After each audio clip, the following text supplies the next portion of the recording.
Hello, my name is Alexis Varner, and today I will discuss dispositions of teaching and the dispositions that I believe I possess that'll help make me a successful teacher.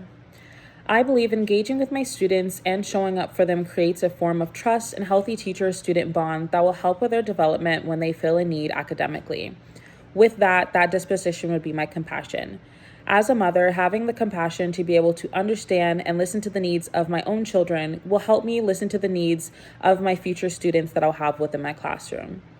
Having an open-ended conversation with them and being able to express and have compassion and empathy towards any situation that they're dealing with, either academically or personally, will help create the environment that they expect and need to stay engaged within their classroom.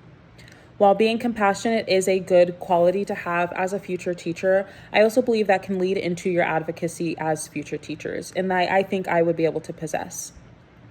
Having the advocacy to be able to utilize their needs that they've expressed within conversation and turn that around to create different either learning environments or tools and materials that they would need to become successful would be able to help students and teachers alike have a better environment for them. And I can bring what they're asking for to the board or principal or other teachers so then they are able to be successful.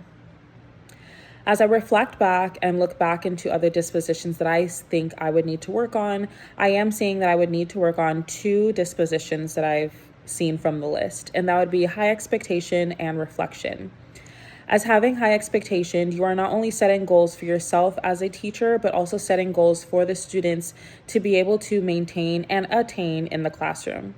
Having these goals not only keep you motivated, but they also help push you into the next level of your education, whether you're a teacher, a student aide, or principal in and of itself. So with that, my high expectation would be to push goals for myself in my learning, but also to set goals for my students and help each other get to those goals as we get towards the end of our semester and or school year. To further that, as I also look back, reflection would be my other disposition that I believe I would need to work on. Reflection for all teachers, students, and myself is something that I don't think we really put too much emphasis on because that it seems so easy. But in my opinion, reflection is one of the harder things to be able to work towards. Having reflection is not just saying what you need to work on or what you need to do or getting the feedback from your students, but it is also having your students implement the reflection as well as the feedback that you've given, and as a teacher utilizing that same feedback that you've gotten from your students and implementing that into your teaching. That'll only help myself as a teacher to develop and to become a better teacher, but it also helps as my students will feel heard as their opinions and what their needs are going to then turn into how I will become as a teacher. The qualities I think educators should display would be professional conduct and fairness.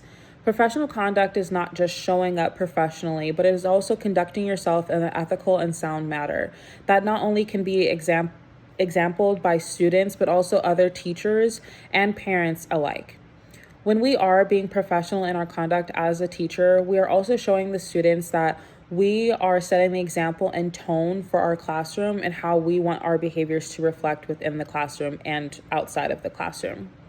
With that, having the ability to be fair to all students creates that environment that everybody is created equal, no matter their standing point, whether they're an athlete, whether they're academically better, or whether they look better, or whatever the case may be that would cloud our judgment. Having fairness not only lets the students know that their quality of work will be reviewed the same, but also that them as themselves will be treated the same within the classroom, no matter what position they may hold on student grounds.